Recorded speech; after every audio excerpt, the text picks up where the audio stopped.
Então, nós vamos começar nossa segunda plenária. Bom dia a todos e todas. E eu vou começar quebrando o protocolo. Um texto que apareceu ontem no Facebook do professor Cristiano Casagrande, que vale a pena ser lido. Texto dele. Participando do Congresso Brasileiro de Educação e Engenharia, COBENS 2020, pela primeira vez realizado de forma inteiramente virtual. Na edição do ano passado, estávamos em Fortaleza, imaginando que este ano estaríamos em Bento Gonçalves, conhecendo a região vinícola do sul do Brasil. Não imaginávamos que uma pandemia viria a parar o mundo. Uma situação inédita, uma edição diferente de todas as outras. Mas, se o psicológico tem sua importância, a gente entra no clima e esquece que o evento é virtual, fazendo uma imersão mental como se estivéssemos lá no evento. Levantei-me cedo, tomei café, banho, vesti uma roupa adequada, usei perfume e me sentei na frente da tela do computador. Na minha mente, era como se estivesse lá no local do congresso.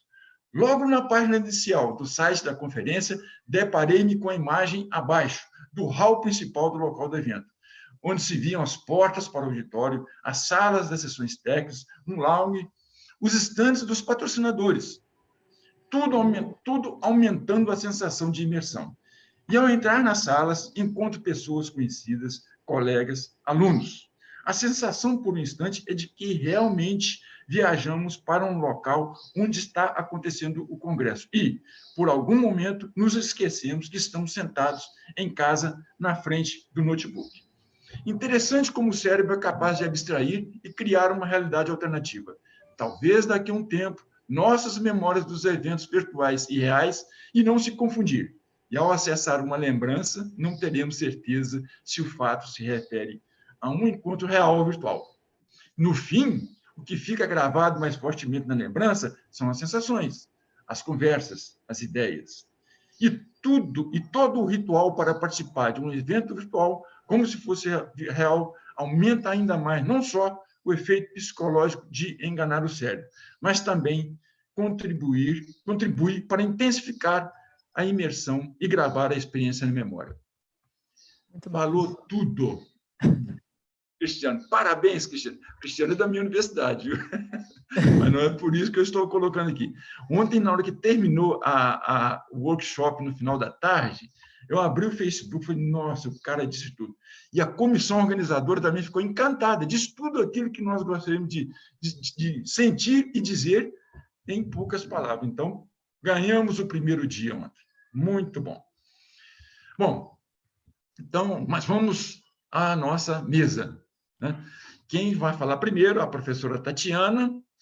A professora Tatiana, gesteira de Almeida Ferraz. Já trabalhamos juntos aí na educação e engenharia há bastante tempo, né?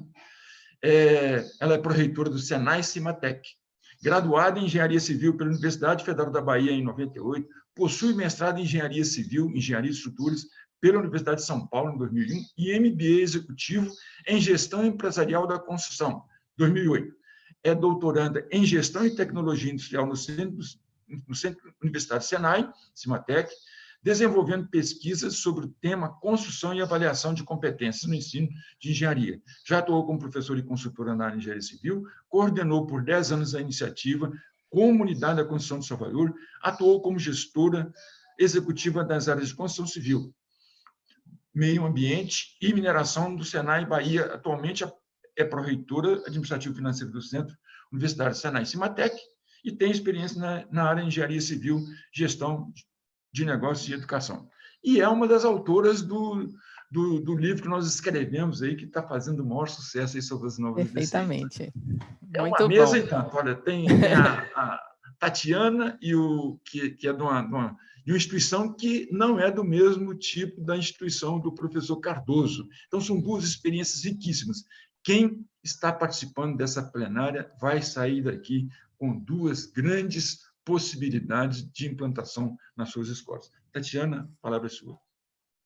Muito obrigada, professor Vanderly, obrigada aí à Benji, ao Cobenji pelo convite, a toda a equipe de coordenação. A gente já teve a experiência de passar por essa coordenação do Cobenji, sabe o quanto é um grande desafio, né? Ainda mais num momento como esse, em que toda a história, né, tudo que vinha sendo feito precisou ser revisto para que a gente pudesse fazer um evento virtual de sucesso, como a gente está vendo aí e ouviu nas palavras do professor Vanderly.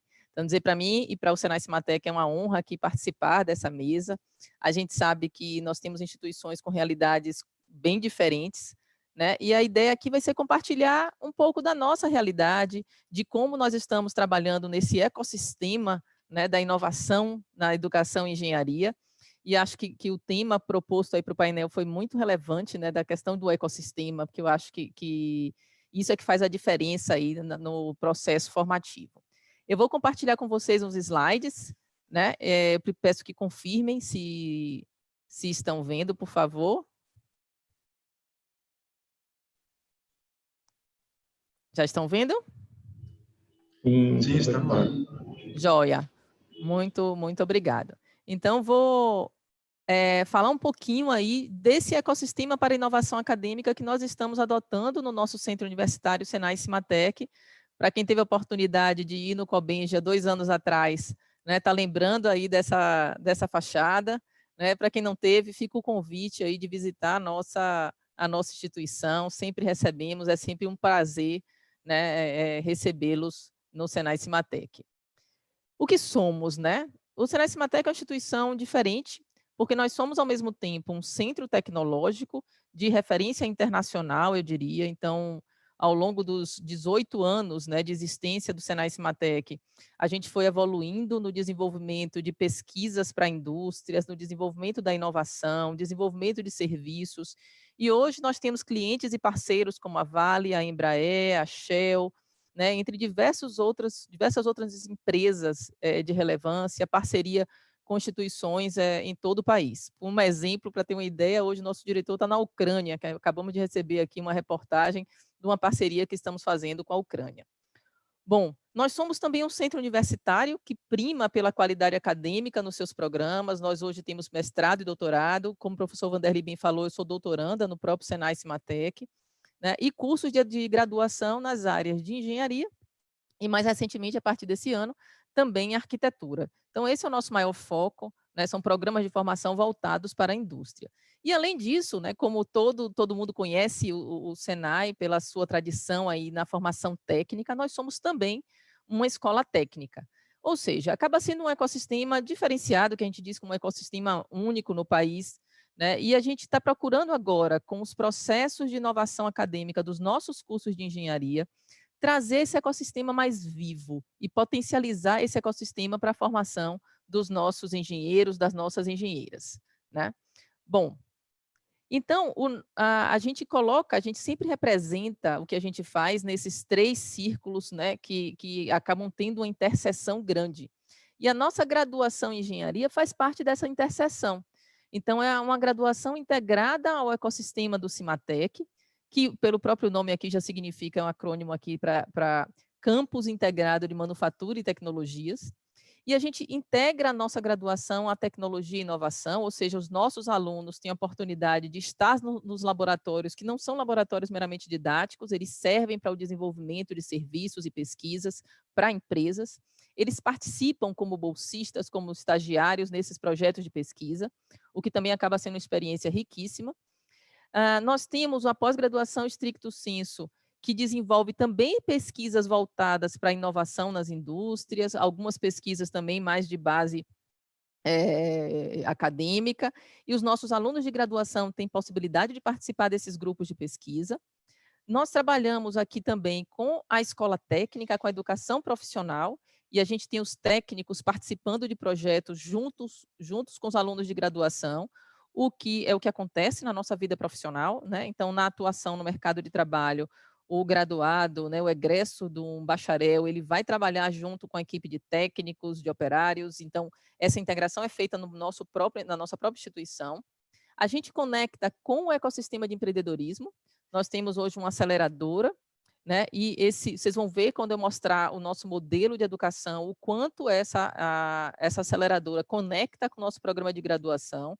A nossa ideia é que a gente tenha na graduação meio que uma fábrica de startups, como a gente está chamando, né? É algo desafiador, mas é bom a gente pensar e se desafiar para que a gente possa evoluir. A gente sabe o quanto os novos negócios têm crescido, e a gente precisa de novos negócios de base tecnológica, né, para suportar em parceria com as parcerias com grandes instituições, com grandes empresas, né, e esse acaba sendo o futuro, né, num novo modelo de trabalho, que não necessariamente é um modelo que vai ter emprego para todos, mas que a gente vai precisar inovar e desenvolver a tecnologia para o crescimento do nosso país. E como eu comentei antes, esses laboratórios compartilhados. Então, é isso que faz esse ecossistema do Cimatec ser um ecossistema diferenciado.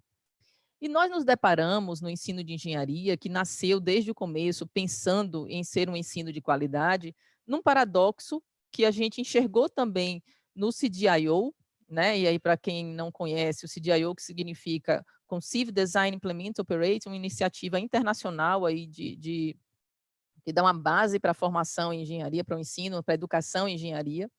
E, de um lado, nesse paradoxo, a gente viu a necessidade de transmitir um crescente conhecimento tecnológico dos estudantes e que sempre avançando, né, sempre coisas novas sendo descobertas, uma limitação em termos de tempo, você não pode fazer essa educação em engenharia de forma eterna, né, tem um tempo ali para você formar esse aluno, e, por outro lado, uma necessidade de que esses engenheiros possuam uma ampla gama de habilidades pessoais, interpessoais, né, bem como conhecimento e habilidades para o desenvolvimento de produtos, processos e sistemas, para que possam desempenhar bem a sua atividade no campo profissional, para que possam cumprir a função essencial do engenheiro, de praticar essa engenharia.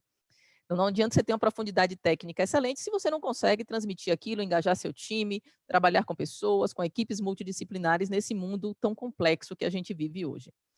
E aí a gente encontrou nessa base do CDIO uma série de respostas para apoiar, né, na construção desse nosso modelo.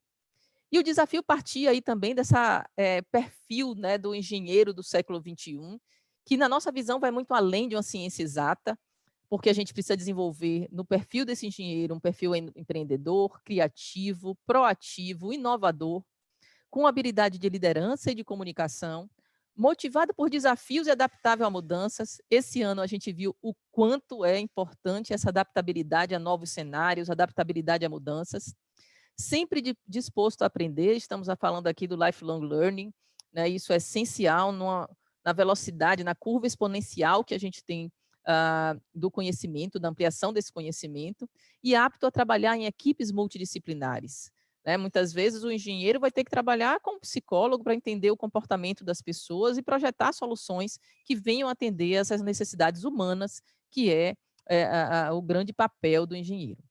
Falar para vocês, então, como é que a gente desenhou esse nosso programa de inovação acadêmica, um programa que hoje envolve mais de 70 pessoas, com uma série de grupos de trabalho, pessoas que não estão dedicadas só a esse programa, então são professores, coordenadores de curso, gestores, que têm uma série de outras atividades e precisam tirar um pouquinho do seu tempo para nos ajudar a construir esse nosso modelo de ensino de engenharia, adequado a esse ecossistema em que a gente vive, buscando potencializar essas conexões. A gente tem, então, o nosso reitor participa diretamente desse grupo técnico gestor, né, desse grupo de trabalho gestor. Nós temos as diversas trilhas profissionais que os alunos vão poder escolher ao longo da sua formação. A gente vai falar mais sobre isso daqui a pouco. A trilha empreendedor, a trilha pesquisador e a trilha técnico-gerencial. E o legal desses GTs é que na trilha empreendedor, quem lidera essa trilha é a equipe da nossa aceleradora. Então, o gestor da aceleradora é o gestor responsável por essa trilha, para conectar a nossa graduação com o empreendedorismo. E os coordenadores de curso participam, os professores participam, ajudando a construir tudo isso. Na trilha pesquisador, da mesma forma, o nosso pró-reitor de pós-graduação e pesquisa, os nossos coordenadores dos programas de stricto sensu participam dessa trilha, vendo como a gente vai conectar melhor a graduação à pesquisa feita, né, no nosso mestrado e doutorado. E a trilha técnico-gerencial, a gente tem líderes de projetos de engenharia, líderes dos projetos que a gente faz para as indústrias, gerentes de área participando dessa construção, dessa trilha. Temos ainda um GT de tecnologias educacionais, e a gente viu esse ano o quão importante é, independente, como a gente estava falando, né, Juliano, se é um ensino presencial, se é um ensino à distância, a tecnologia vai estar presente, e a gente tem que explorar da melhor forma cada meio e cada tecnologia para ter os melhores resultados.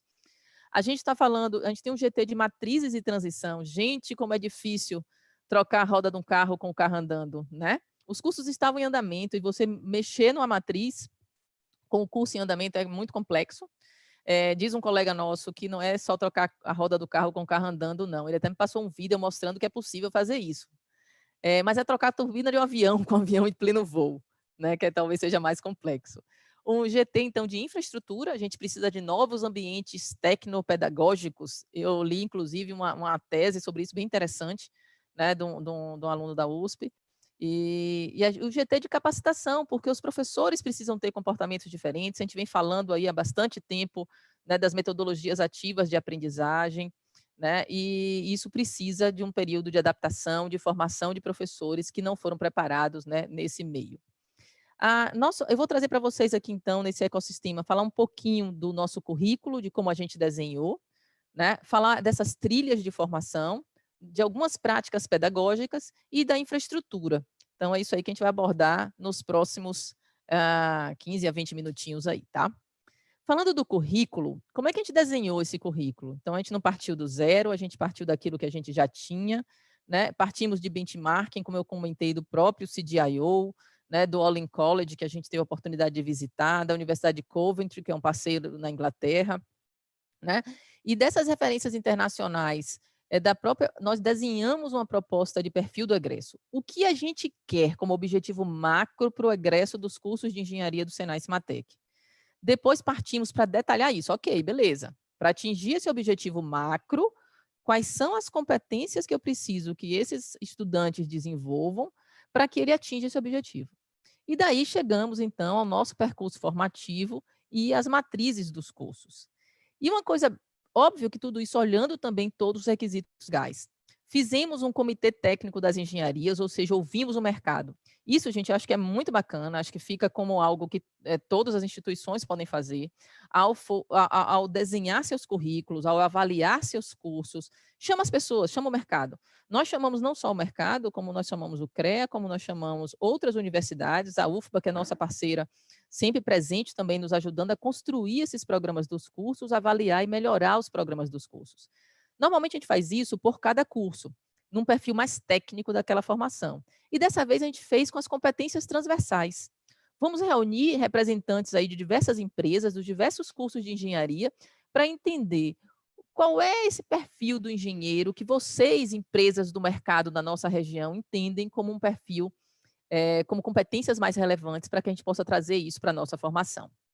Então, a partir disso, a gente saiu com essa declaração, né, do perfil do engenheiro e das engenheiras formadas no Centro Universitário Senai Cimatec, como pessoas que devem ser competentes em conceber, projetar, implementar e operar com eficiência e eficácia sistemas complexos de engenharia. Vejam que a gente já traz aqui o statement, né, aquela frase base assim, que norteia também o próprio CDIO.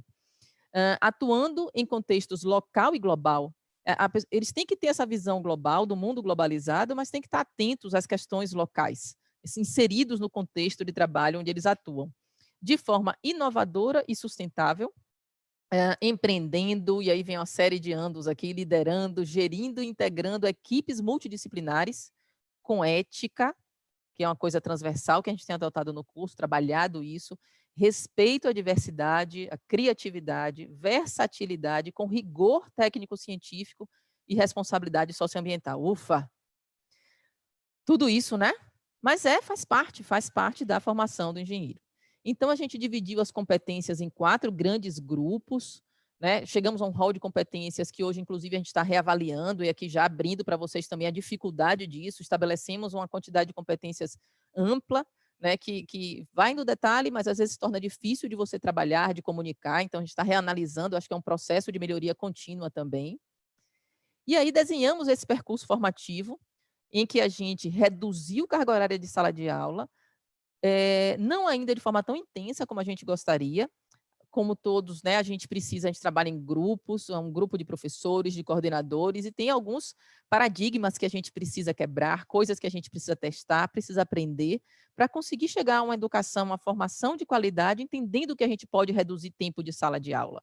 Então, isso é uma defesa que a gente vê, mas que a gente entende que tem que ser feito também de forma gradual, que a gente não consegue virar a chave do dia para a noite.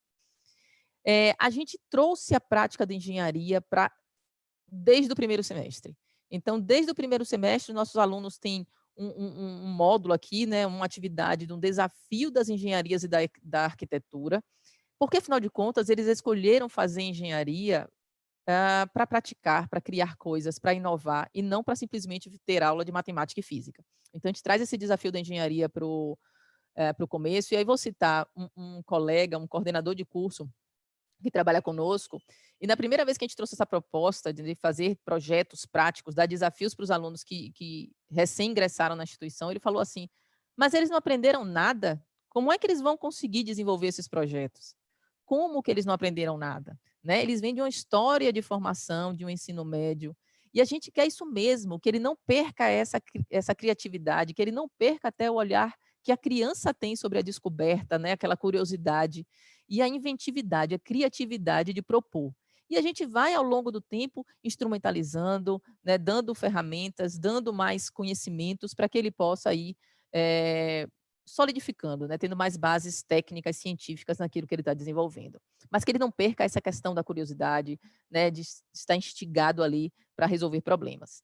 Depois a gente segue nos 3 semestres seguintes com o que a gente chama de desafios das trilhas. A ideia aqui é que o aluno possa degustar, né, entender um pouquinho como é esse perfil pesquisador, como é o perfil técnico-gestor, como é esse perfil empreendedor, para que ele possa, com mais segurança, optar que trilha ele quer fazer a partir do 3º ano do curso. Então, no 3º ano do curso, a gente diminui mais ainda a carga horária de sala de aula, né? E aí o aluno ele vai poder escolher que trilha ele quer. Olha, eu me identifico mais com esse perfil pesquisador. Eu quero fazer iniciação científica, eu quero acelerar o meu caminho para o mestrado, então é esse caminho que eu quero adotar. Eu quero não quero isso não, eu quero trabalhar numa grande empresa, sempre tive esse perfil, gostaria de ser o líder de uma grande empresa, entendo que o meu caminho aqui é técnico, no desenvolvimento de projetos e inovação, eu tenho mais o perfil técnico-gestor. Foi isso que eu gostei de fazer nesse desafio da trilha. E aí ele escolhe seguir o 3º e 4º ano dele, com todas as disciplinas daquele curso que ele escolheu, mas no desafio técnico-gestor.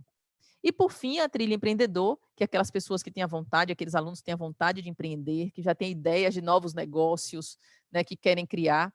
E aí a ideia é que a gente dê todo o suporte da nossa aceleradora, né, para que eles possam empreender com segurança e, de repente, já sair do seu curso com sua empresa, né, montada, com os primeiros testes feitos no ambiente seguro, com respaldo e orientação, para que aquela empresa venha a ter sucesso aí no mercado de trabalho. O 5º ano, o aluno pode trocar de trilha, né, de um ano para o outro, então a gente está permitindo essa troca de trilha, porque a gente sabe que a gente passa por muitos caminhos, né, teremos várias carreiras ao longo de nossa vida. E o 5º ano, o aluno desenvolve um TCC que pode ser uma continuidade daquele trabalho que ele fez na trilha, aprofundando ainda mais aquela solução que ele criou, aquele trabalho que ele desenvolveu nesse 5º ano do curso, tá? Bom, seguindo aqui, falando um pouquinho de cada uma dessas trilhas, né, que dá uma certa flexibilidade para o curso, ainda não é a flexibilidade que a gente gostaria de ter em termos de disciplinas optativas, tal, mas já é, né, uma boa flexibilidade de escolha aí para os alunos. Vamos falar só um pouquinho sobre cada um deles. Então, a trilha pesquisador, como a gente comentou, a gente traz disciplinas específicas que vão ajudar a formar esse perfil pesquisador do aluno. Então, disciplinas relacionadas à elaboração de projetos de pesquisa, o planejamento e análise de experimentos. E no 4º ano do curso, o aluno vai poder escolher disciplinas do mestrado. Então, ele vai fazer um fast track, como a gente está chamando para o mestrado, onde ele já vai poder antecipar algumas disciplinas do mestrado na sua própria graduação. Né? Aí estão sendo escolhidas que disciplinas, em que formato. E aí ele vai formando essa competência como pesquisador, participando de grupos de pesquisa e de iniciação científica. Na trilha técnico-gestor, a gente está tratando muito do desenvolvimento das competências pessoais aí, né? Das competências comportamentais, das competências de liderança. Então, desafio pessoal e desenvolvimento pessoal e profissional, a questão da concepção Lean, a gente entende que os conceitos Lean, eles são transversais às diversas engenharias e devem ser trabalhados. uma formação mais humanística, e aí vou logo dizendo, a gente fez um piloto dessas disciplinas com formação mais humanística e foram sucesso, os alunos gostaram muito. E a questão mais de estratégia e finanças também. Então, vamos aprofundar para esses alunos que querem ir para essas grandes instituições a questão da estratégia das finanças.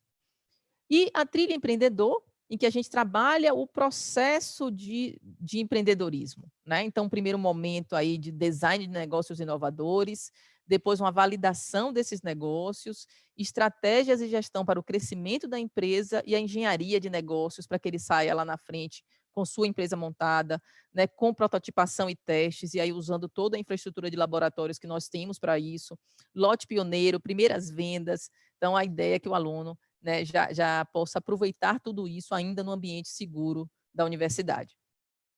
Bom, precisamos formar, né, por competências, e é um grande desafio, né, pegar todas as competências que a gente precisa formar, as competências transversais, as competências lá trazidas nas novas diretrizes curriculares nacionais, resoluções de CONFEA, e no caso da arquitetura e do CAL, e trazer tudo isso para as nossas unidades curriculares que trabalham essas competências de forma integrada. Então, a gente saiu desdobrando as competências em cada descritivo de componente curricular, deixando claro ali o que é que aquele componente curricular precisa trabalhar, né? E quando a gente fala componente curricular, estou falando não só das disciplinas, como de todos os projetos, das trilhas, de cada uma dessas atividades que acontecem ao longo do curso. Nós estamos trabalhando com experiências de aprendizagem significativa, então, alguns casos aqui, né, do aprendizado por projetos, os alunos do trabalho aqui do aerodesign estão desenvolvendo um avião, aqui um lançador de foguetes, então, coisas que os alunos fazem no primeiro semestre do curso. Assim que eles entram no curso, são alguns projetos que eles estão desenvolvendo. Projetos com cunho social, né, que houve um envolvimento fantástico dos alunos. Isso aqui é um andador que foi feito para o Hospital de Irmã Dulce, né? Essa senhora, né, ajudou a senhora na recuperação dela por meio desse andador que os alunos do primeiro semestre da engenharia mecânica fizeram. Poxa, o quanto esses meninos não aprenderam, não só da técnica, né, da engenharia mecânica, do projeto de construir um dispositivo, mas do lado social, de fazer um trabalho como esse. Um outro exemplo, então, nós temos diversas empresas também que são parceiras, né, e aqui os alunos que foram premiados, né, com os melhores trabalhos. Nós temos a aprendizagem aí por desafios e a gente está trazendo lá para os 2 primeiros anos do curso os desafios. Interessante, gente, que nesses desafios os alunos já trabalham de várias engenharias, estão no mesmo grupo. Ou seja, o aluno da engenharia civil está trabalhando junto com o aluno da arquitetura, o da engenharia mecânica com a da engenharia elétrica, e você já desenvolvendo soluções conjuntas, né? Então, esse é algo também que o nosso modelo aí vai favorecer. Então, o desafio empreendedor, tivemos empresas, né, que demandaram esses projetos e acompanharam todo o processo de formação desses alunos, do segundo semestre do curso, 11 ideias selecionadas, projetos muito interessantes e os alunos nos ajudando a construir o modelo. Isso é outra coisa muito interessante. A gente fez com os alunos um grupo focal para avaliar como foi essa experiência. Então, a gente já teve a disciplina do desafio, eles já fizeram, já participaram, e a gente fez depois com eles uma avaliação para entender, e aí? Né? Foi bom para você? Valeu? O que é que poderia ser melhor? O que é que foi bom? O que é que não foi? E com isso a gente vai também melhorando continuamente o nosso modelo. O desafio técnico gestor, nesse desafio a gente propôs algo interessante, que os alunos questionaram, e a gente está vendo como trabalhar, mas a gente tinha um grupo que trabalhava com a parte de gestão e um grupo com operação de cada trabalho. Isso em metade do semestre. Na outra metade, o grupo que era de gestão, ele ia ser a operação de um outro grupo. Ele ia operar o que estava planejado por uma outra equipe. E aquele grupo que era de operação, aquele time, né, de operação daquela equipe, passa a ser um time de gestão daquela equipe. Então, essa é uma rotação para que os alunos experimentem diversas funções, né, saibam liderar e saibam ser liderados. E o desafio pesquisador, que a gente se baseou nos ODS, né, para desenvolver pesquisas e soluções, e os alunos vão simular, aí no segundo semestre do curso, a apresentação de um trabalho em congresso, a submissão de um trabalho, de um artigo para um congresso, já no começo da sua formação. Tá? Bom, além disso, a gente tem o uso de tecnologias, né, para apoiar esse nosso ensino. Então, a gente teve que migrar rapidamente por virtual, como todas as instituições. A gente só tinha o ensino presencial, a gente não tinha o online, não tinha o EAD. e a gente implementou aí em pouquíssimo tempo os laboratórios virtuais para apoiar nos nossos processos de ensino, mas para 2021 a gente está indo além. Então, a gente estruturou e está investindo num centro de competência em simulação educacional e experiências imersivas. Né? A gente pretende, aí, integrando com o nosso centro tecnológico, desenvolver competências para criar simuladores e avançar nas tecnologias educacionais. E o uso de kits didáticos, né? Nesse momento, isso é algo que o Senai sempre fez para as nossas escolas técnicas, e nesse momento esses kits foram até para as casas dos alunos, né? Durante a pandemia, e é algo que a gente vai continuar evoluindo para que possa ter sempre o mão na massa, né? O aprendizado por práticas.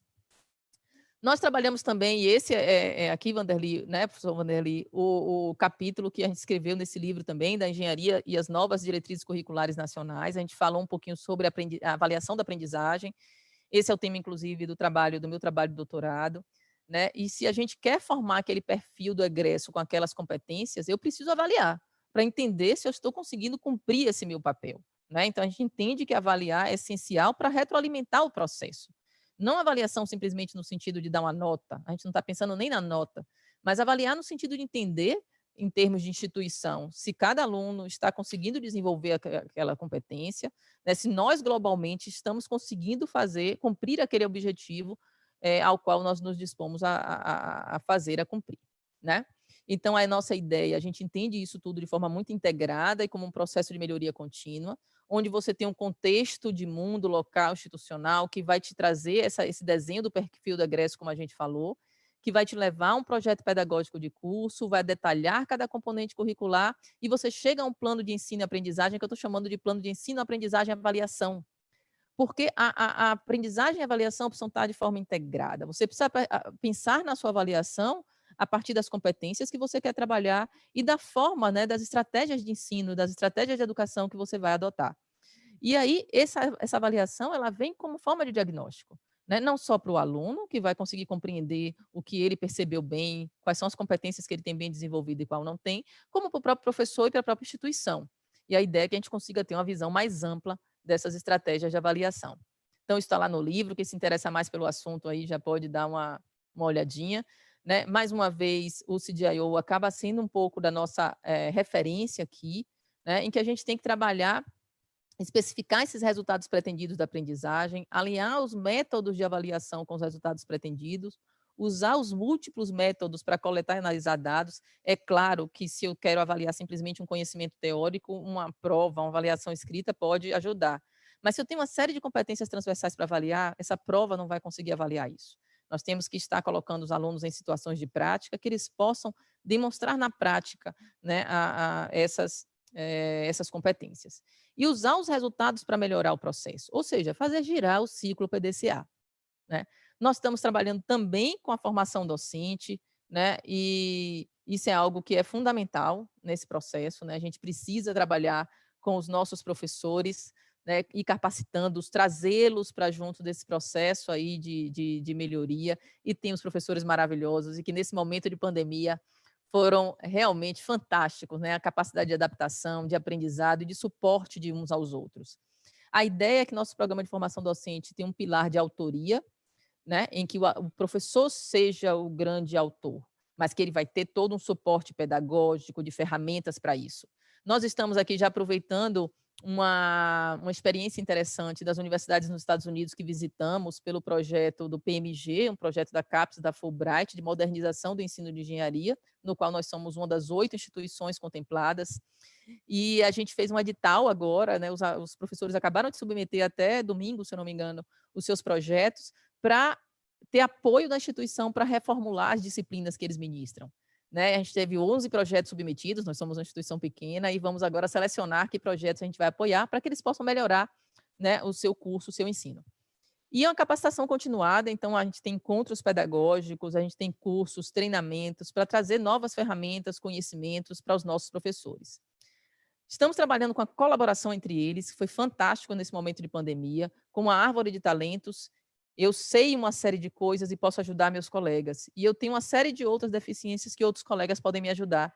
E vamos simplesmente compartilhar informação. Né? Às vezes a solução está dentro de casa, está nos professores que conhecem, que sabem que podem ajudar. e a comodidade de prática para essa troca de experiências. E, por fim, precisamos valorizar os professores. Valorizar os professores não só pelas suas publicações, mas pelo resultado do trabalho docente em sala de aula, né, dessa evolução desse processo, tá? E, para isso, a gente está trabalhando aqui com a valorização docente e com a exposição dessas boas práticas no nosso encontro acadêmico. Para capacitar os professores, nós fomos pensar, gente, o que é que eu preciso, né? Não é simplesmente pegar uma série de cursos e trazer e colocar, mas qual é esse perfil também do professor?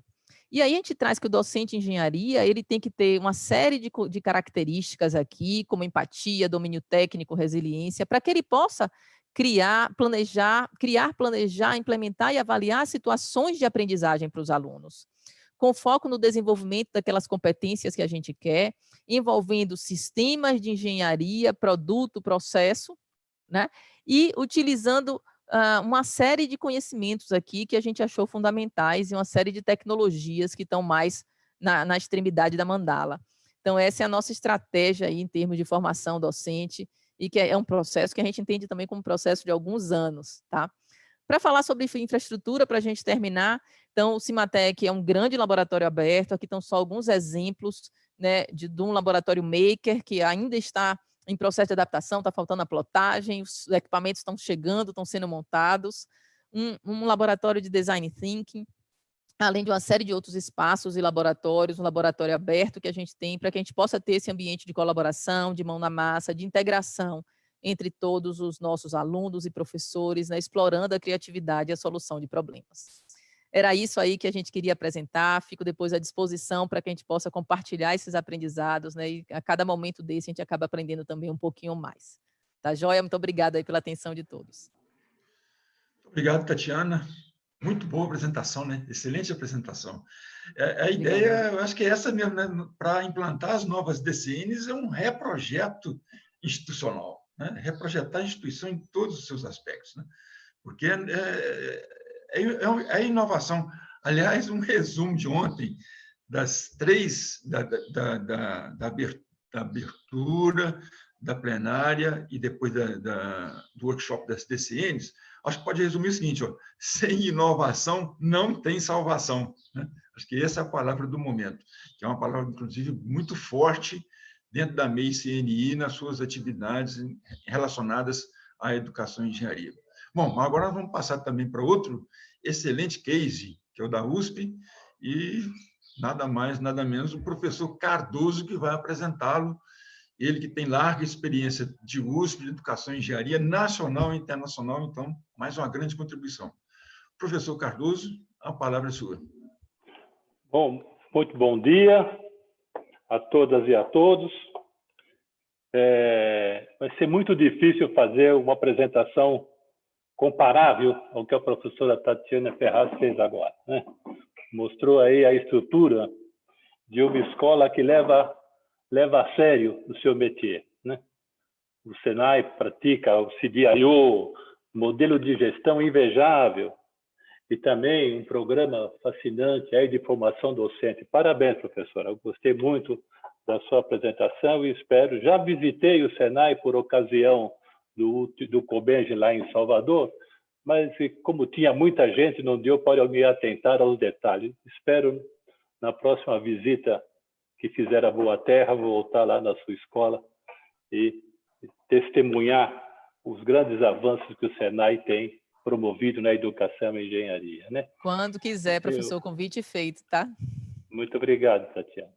Então, eu vou compartilhar com vocês minha apresentação e espero que todos recebam o que eu vou encaminhar e me avise se estiver havendo algum problema. Cardoso.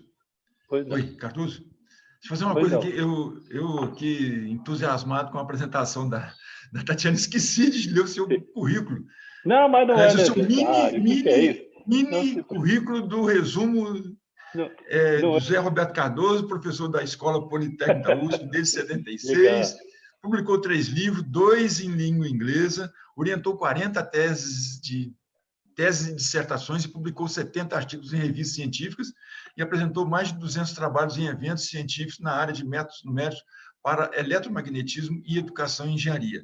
É presidente da SBMAG, Sociedade Brasileira de Eletromagnetismo, coordenador do LMAG, Laboratório de Eletromagnetismo Aplicado.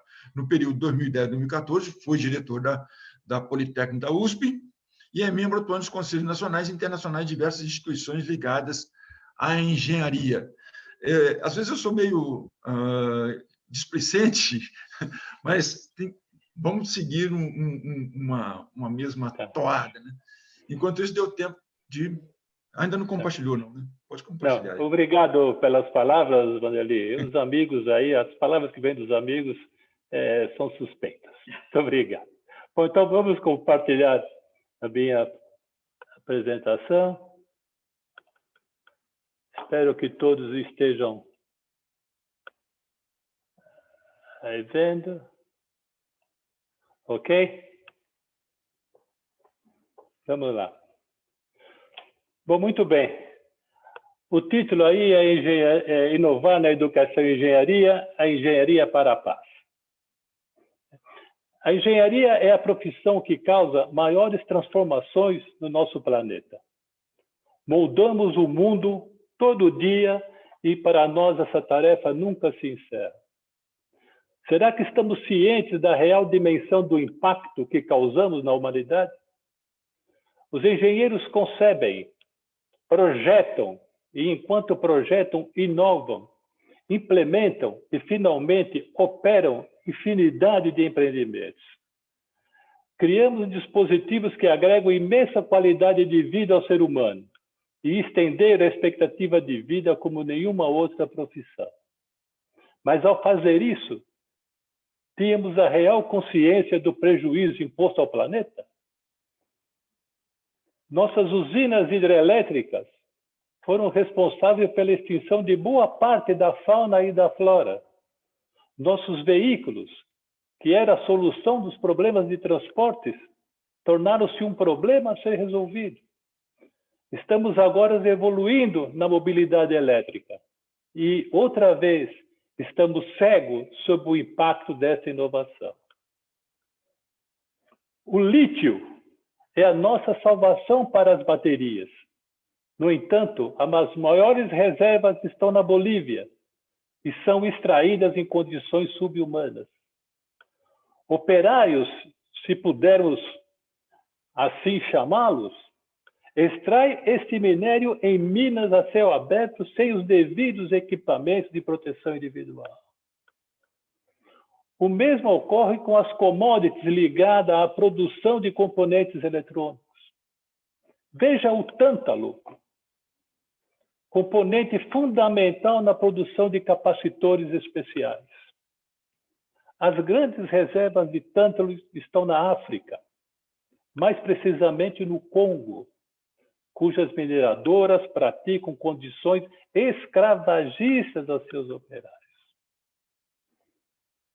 O celular que aparece na imagem é o dispositivo mais emblemático da nossa era e utiliza esses dois minérios na sua confecção. Em alguns casos é símbolo de status, que nos leva a refletir. De posse da informação que acabamos de discutir, eu pergunto, se existisse uma métrica de ética e humanidade aplicada a produções de celulares, que nota daríamos? Por isso, somos obrigados a perguntar se nós, engenheiros, somos agentes da felicidade ou um instrumento da escravidão. O cenário que se apresenta nesse início de década não vislumbra a evolução sensível do ser humano na solução dos problemas apresentados. Se não vejamos, vamos analisar como exemplo o Estado americano, ou seja, a maior economia do planeta. A presença de um ser humano na sua condução, de nome Donald Trump, na presidência daquele país, que não crê na ciência, que é imoral, sem valores, que favorece o racismo, levou a Scientific American a se envolver pela primeira vez em sua existência de 175 anos com a política ao apresentar o editorial se posicionando a favor do candidato de oposição Joe Biden. Uma revista científica. Uma outra. O mesmo ocorreu com a mais respeitada revista científica de medicina, a New English Journal of Medicine, New England, que pela primeira vez em seus 208 anos, fez também um editorial se posicionando em relação à candidatura à presidência de um país, ao apoiar também Joe Biden na corrida presidencial.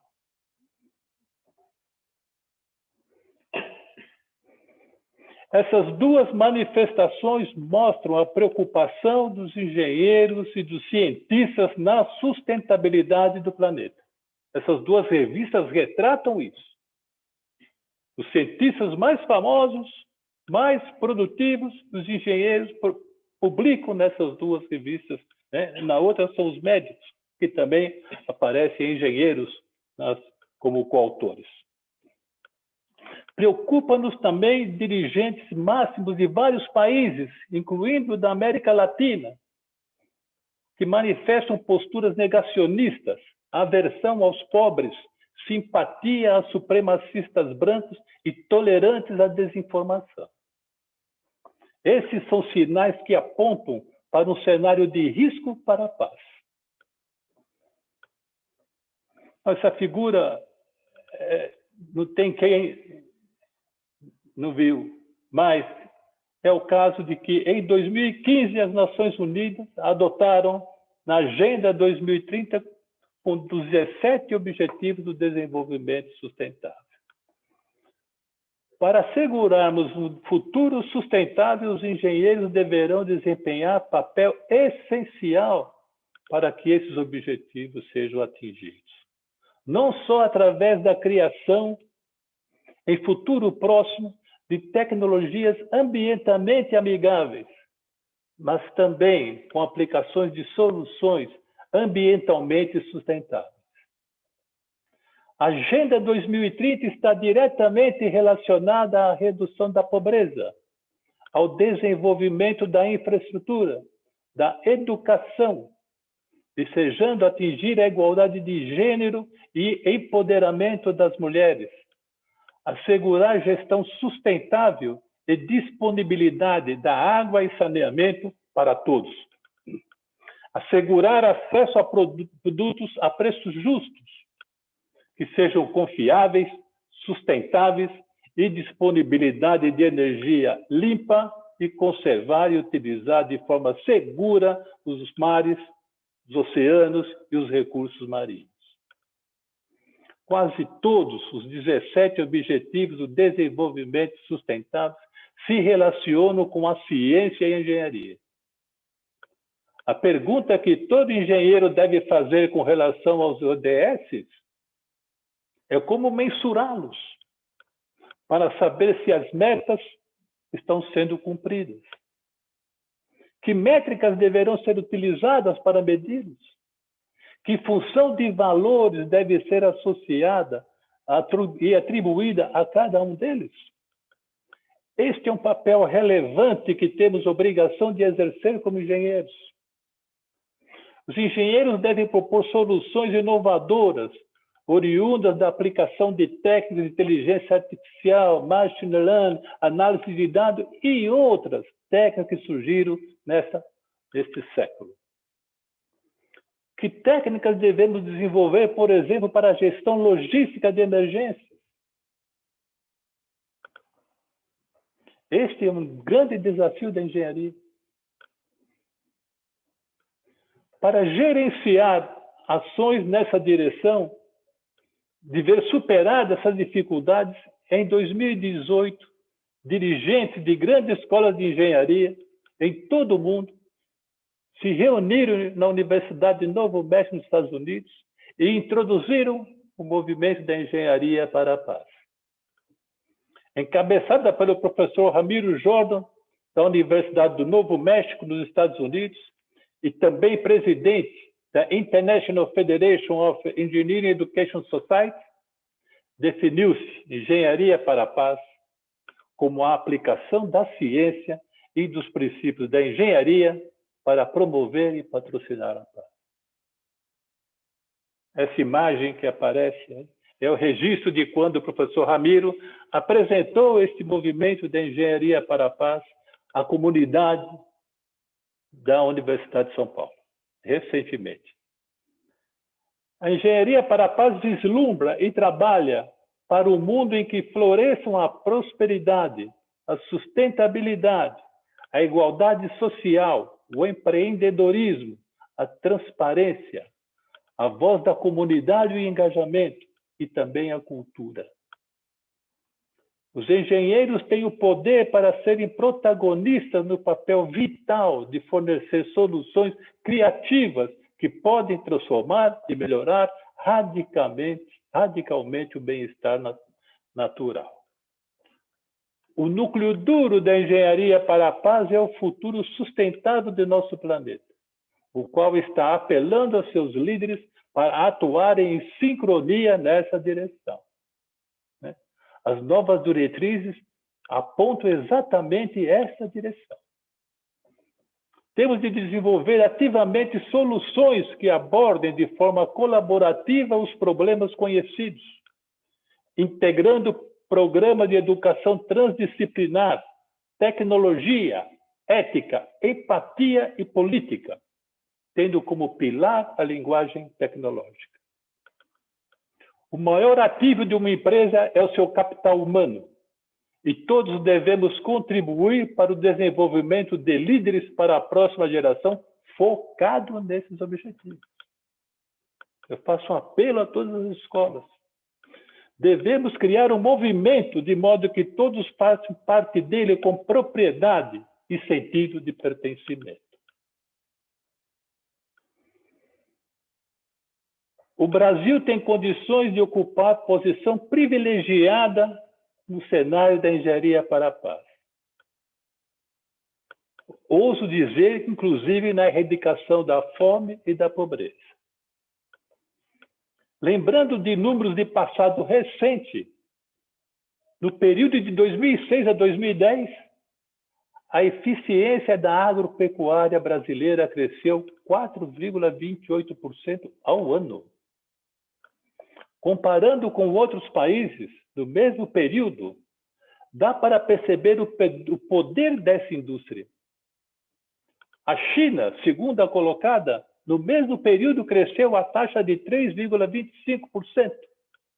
O Chile, 3,08%. E os Estados Unidos a 1,93%. Nosso país é o maior exportador de carne e frango do planeta e aquele que apresenta a maior produtividade no cultivo da soja. Pesquisadores da Embrapa, associados às universidades através de laboratórios de pesquisa, com cooperação internacional, porque ninguém sabe tudo nesse mundo, mudaram o cenário da agropecuária do nosso país. Este esforço começou em meados da década de 70, época em que ainda não se falava em mudanças climáticas ou meio ambiente sustentável. Até o início da década de 80, o Brasil era totalmente dependente da importação de alimentos. Papel que foi invertido, pois hoje é um dos maiores exportadores de alimentos do planeta. Eu me recordo, nessa época, que eu era jovem, né? O custo do alimento era um absurdo. O pessoal tinha que ir na sua casa criar animais, criar galinhas para poder auxiliar na sobrevivência. Né? Agora nós somos aqueles que mais produzem, um dos países que mais produz alimentos em todo o planeta. O agronegócio, empurrado por tecnologias avançadas, desenvolvidas por nossas universidades, com colaboração de pesquisadores de outros países, tornou-se principal ponto de apoio para as políticas de sustentabilidade e econômica. Essa foi uma atividade forte da engenharia. Temos grande responsabilidade sobre ela. E devemos colher os louros, porque se estamos assim, ou porque os nossos engenheiros e cientistas fizeram. Em recente artigo publicado pela Embrapa, os autores destacam o fato do Brasil produzir 1 tonelada de grãos por habitante, 35 milhões de tubérculos, 40 milhões de toneladas de frutas, 34 milhões de toneladas de açúcar, 31 bilhões de litros de etanol, 35 bilhões de litros de leite e, acreditem, 4 bilhões de dúzias de ovos. Na produção animal, o país abateu 30 milhões de bovinos e 40 milhões de suínos. E 6 bilhões de frangos. Precisamos refletir sobre isso. Note que são números fantásticos, com uma contribuição significativa para a balança comercial brasileira e demonstração evidente da eficiência e evolução das atividades agronômicas. No entanto, a fome ainda persiste em nosso país. Somos um dos maiores produtores de alimento do mundo. No entanto, a fome nos ronda todos os dias. Um prêmio Nobel da Paz de nome Norman Borlaug, em 1970, destaca a importância da extinção da fome para o planeta. Disse ele, abre aspas, não se constrói a paz com estômagos vazios. Tem razão. A nossa querida Cora Coralina, homenageando aqueles que se dedicam à agropecuária,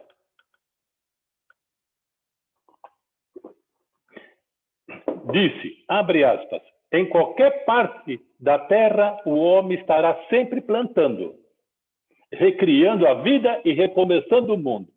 E nos cita, parabéns engenheiros da paz, profissionais da agronomia e produtores rurais por garantir o pão nosso de cada dia e nossa sempre tão almejada paz. A ciência e a engenharia brasileira tem grandes contribuições a dar nesse movimento da engenharia para a paz. Desde 1975, pesquisadores brasileiros estudam a aplicação do etanol como alternativa ao combustível fóssil. Tudo começou com um artigo seminal do professor José Goldenberg e colaboradores de 1974, no qual os autores demonstram o balanço energético vantajoso do etanol. Esta pesquisa levou à criação do programa ProAlco. Quem tem a minha idade se lembra muito bem disso. Que, com aprovação governamental, disparou um movimento intenso de pesquisas na área. Não só para adaptar os veículos a gasolina para a propulsão a etanol, mas também para a melhoria da produtividade do cultivo da cana-de-açúcar e da produção do biocombustível. Tudo isso começou em época que não havia pressão das mudanças climáticas. Não só os automóveis, mas até alguns aviões produzidos no Brasil são propelidos a etanol. Quem imaginava, na década de 70, fazer o que o Brasil fez? Não teve povo algum no mundo que imaginava que essa experiência ia dar certo. Veja agora a situação que nós estamos. O Brasil é rico de profissionais inovadores que sabem, de fato, entenderem o que produzir para melhorar as condições de vida do povo e, consequentemente, melhorar a paz. Com o desenvolvimento do carro flex, por exemplo, desenvolvimento brasileiro, atualmente temos 27% de todos os recursos energéticos do país oriundos da cana-de-açúcar. O crescimento do consumo deste insumo energético tem crescido, acredite se quiser, a taxa de 5,6% ao ano desde 1980. Em recente entrevista, o icônico professor Carlos Henrique de Brito Cruz, que eu admiro muito, foi diretor científico da nossa FAPESP por 15 anos e promoveu uma revolução na pesquisa do Estado de São Paulo. Ele afirmou, nessa palestra de despedida que ele fez ao sair da FAPESP, supondo que a última gota de gasolina fosse extinta esta noite, amanhã cedo, apenas os brasileiros conseguiriam andar em seus automóveis movidos a etanol. É interessante isso, né? Nós temos algo único no nosso país, né? Ninguém ousou fazer algo semelhante. Todos os automóveis brasileiros consomem etanol, mesmo aqueles cujos carros são propelidos a gasolina, pois nossa gasolina é misturada a etanol na proporção de 4:1. Esta bioenergia, que constitui 40% de toda a energia requerida pelo país, impacta não só o aquecimento global, por ser renovável, mas a saúde de todo o planeta, pela redução da poluição devido à ausência de gases tóxicos produzidos por combustível fóssil. Nós não apenas promovemos melhores condições de vida para o nosso povo, mas para todo o planeta. Quer dizer, combustíveis fósseis promove o aquecimento global em todo o mundo, não obedece fronteiras, não obedece regimes políticos. Quer dizer, é assim que nós precisamos que nossos engenheiros pensem, em desenvolver projetos com essas características. Voltando à nossa análise, não existe país no mundo com uma matriz energética tão favorável à sustentabilidade quanto a brasileira. Mesmo os países europeus não chegam nem perto ao indicador brasileiro. Fala-se muito da Alemanha, é um país que está muito preocupado com isso. Mas a energia renovável daquele país está em torno de 7% dos requisitos energéticos exigidos por eles. 7%, observe. Nós somos 40%. Ninguém vai chegar próximo, não tem um país que passe de 10%. Esta virtude da matriz energética brasileira caracteriza bem o movimento da engenharia para a paz. Não tem, como eu já afirmei, não tem fronteiras, não tem partido e não se importa com a cor da pele. A produtividade brasileira da cana-de-açúcar merece ser destacada, pois saiu de 84 toneladas por hectare em 80 para 381 toneladas por hectare em 2019. Multiplicou por 5 quase isso. Tudo isso fruto de pesquisas realizadas por nossas universidades e institutos de pesquisa. O Brasil publica mais artigos sobre a cana-de-açúcar que qualquer outro país do mundo. Esse esforço tem contribuído para a redução de emissão do CO2 com excessivo impacto na saúde de todos. Mas a engenharia para a paz também tem desafios, que são diversos. Vamos citar alguns. A verdade, que é a nossa commodity mais importante, está sendo erodida. A desinformação, através das redes sociais, viaja 6 vezes mais rápido que os fatos.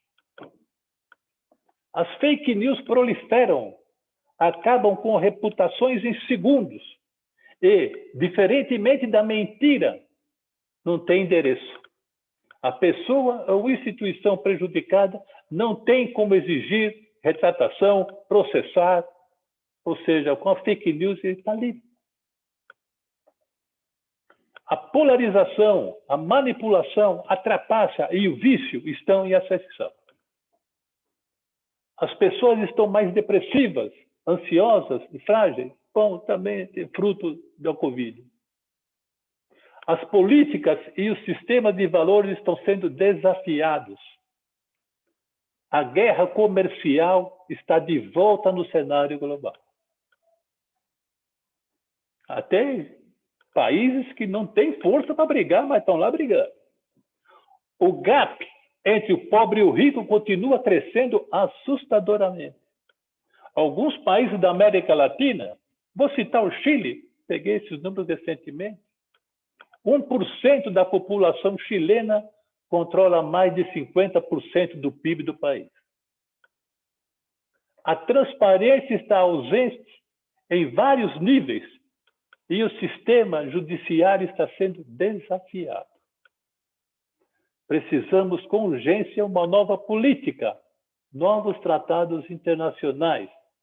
Estamos perigosamente saindo da sociedade da informação para a sociedade da desinformação. Na USP, desde 2015, estamos preocupados em promover ações coordenadas para promover e cultivar a paz, dentro dos princípios do movimento de engenharia para a paz. Nem existia ainda quando isso aconteceu.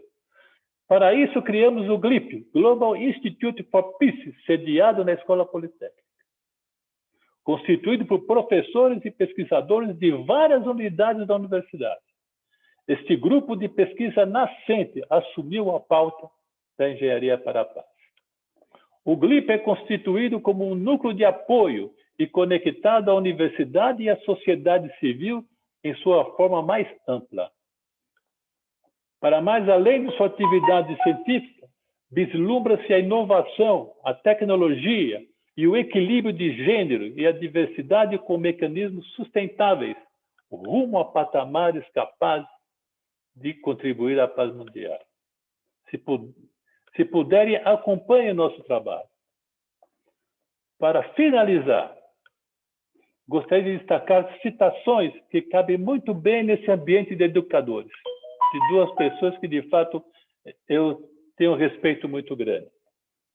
A primeira é do filósofo Mangabeira Unger, professor da Universidade de Harvard. Diz ele, esse eu vou ler, não gosto de ler transparência, slide, mas esse eu faço questão. No paradigma produtivo anterior, o da industrialização, a educação necessária era mínima. Bastava o trabalhador ter disposição para obedecer, destreza manual, capacidade de entender instruções. Estava resolvido. Não interessava para ele o que ia acontecer no mundo. Bastava obedecer. Ele tinha seu emprego garantido. Para a economia do conhecimento, é preciso outro tipo de qualificação. Tem que ser uma educação analítica, oposta à que temos no Brasil, baseada no enciclopedismo raso e dogmático. Bom, frase do Mangabeira Unger, que adora essas palavras bonitas. Continuamos a tentar transformar o jovem brasileiro numa criança francesa do século XIX. Quer dizer, esse é um desafio, a meu ver, que ele lança para nós que somos, formadores de engenheiros, que precisam ser formados com uma outra mentalidade para que o mundo seja de fato melhor. Não basta simplesmente obedecer ordens. Isso já é passado. A outra citação é de Silvio Meira, professor lá de Pernambuco, que cita a pós-graduação. Ele diz, no Brasil, os cursos de pós-graduação, em geral, replicam pesquisas estrangeiras e vivem em looping, formando doutores para formar doutores que formam doutores. Enquanto isso, os problemas estruturais do país continuam sem solução. Eu acho que eu comentei muita coisa dos grandes problemas que nós temos que enfrentar. Eu acho que está na hora da engenharia se posicionar. Bom, eu agradeço a atenção. Muito obrigado. Muito bom, Cardoso. Vamos uma reflexão necessária nesse momento. E estamos num momento ímpar, que é o de mudanças nos cursos de engenharia. Então, essa questão da engenharia, da formação do engenheiro cidadão e do engenheiro para a sociedade, ela é fundamental, e essa reflexão tem que estar presente na hora de elaborarmos os nossos projetos pedagógicos, criando novos ecossistemas, né?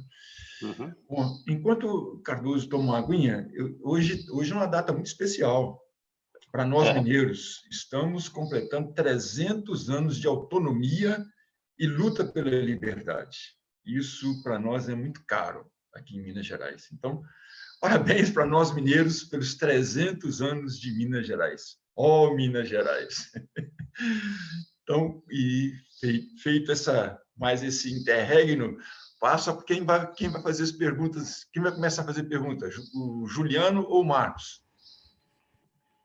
Bom dia a todos e a todas. Mais uma vez, oficialmente, estou eu aqui, Juliano Gimenez, professor da Universidade de Caxias do Sul, e o Marcos também, da nossa Bend Estudantil, aqui vamos ajudar a organizar a plenária ali com relação às perguntas, já parabenizando, né, Marcos, parabenizando tanto a Tatiana quanto o professor José Roberto aí pelas excelentes colocações e que já geraram ali algumas questões e colocações bem importantes e bem pertinentes, né? E eu colocaria como uma das primeiras questões aqui, uma que faz essa vinculação, e daí já passaria para os dois, tanto para a Tatiana quanto para o José Roberto se manifestarem, né, com relação a esse aspecto, que é o que trata das questões das ODS, né? Quais são as visões de vocês e como vocês entendem que as ODS estão, poderiam ou até deveriam estar inseridas de forma mais direta,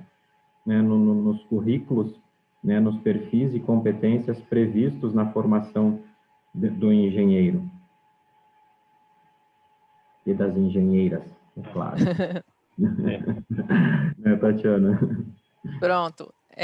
Posso começar aqui. Muito obrigado aí pela questão. Parabenizar também o professor José Roberto por trazer questões tão relevantes, né, de forma mais reflexiva e para a gente nesse momento dessa engenharia da paz. Realmente, aquilo que nós fazemos é essencial, né, e trazer a ética para essa discussão, trazer essa grande missão que a gente tem de transformar o mundo, mas que seja um transformar para melhor, né? Então, isso é fundamental. Mas, falando aí sobre os ODS, veja, no meu entender, eu acho que tem diversas formas, óbvio, de incorporar isso no currículo da formação em engenharia, mas vou fazer uma reflexão com base naquilo que a gente entende e está fazendo lá no Senai Cimatec. A gente tinha no currículo anterior os projetos integradores, e que a gente buscava unir algumas disciplinas para desenvolver aqueles projetos. E a gente percebia que muitas vezes aquilo ficava dentro da própria disciplina, sabe? Os projetos não olhavam para fora, não olhavam para o mundo, não olhavam para que problema do mundo eles iriam resolver. Então, uma das coisas que a gente queria nessa inovação acadêmica era trazer esse contexto de mundo para dentro do curso, trazer problemas reais para dentro da formação do engenheiro. E aí que a gente traz isso nos projetos. Eu acho que não cabe a gente ficar pensando que tudo é uma disciplina a mais que a gente vai incluir, né? Óbvio que pode estar como conteúdo numa disciplina ou em outra, você tem a questão ambiental que precisa ser trabalhada e isso pode estar sendo abordado lá, mas eu acho que principalmente é trazer isso como desafio de projeto. Como a gente fez, por exemplo, no desafio das engenharias que eu apresentei para alunos do segundo semestre agora dos nossos cursos, e que eles tiveram que desenvolver pesquisas e soluções focadas em alguns dos ODS que foram selecionados. A gente está pensando também num sistema em que a gente possa ir registrando essas informações e os projetos desenvolvidos para que os alunos se baseiem nos projetos dos colegas para ir avançando. E a gente acredita que com isso, você usando os conhecimentos prévios para avançar, e que a gente possa compartilhar também informações daquilo que já tem desenvolvido, né, do estado da arte, o estado da técnica sobre aquele assunto, isso vai ajudando a gente ter soluções cada vez melhores, de forma colaborativa. Então, um trabalhando e melhorando a ideia do outro. Então, são algumas formas que a gente está entendendo aí desse trabalho dos ODS, que está permeando também os nossos programas de mestrado e doutorado. A gente tem um mestrado principalmente em desenvolvimento sustentável, que traz essa questão muito forte, né, do atendimento também aos ODS. Espero aí ter respondido. Bom, eu queria comentar uma dificuldade que eu sinto frequento várias escolas de engenharia, tenho amigos em várias delas, e algumas eu noto que eles têm um corpo de professores que são pessoas que se esforçam, fazem as coisas como devem fazer, mas são poucos,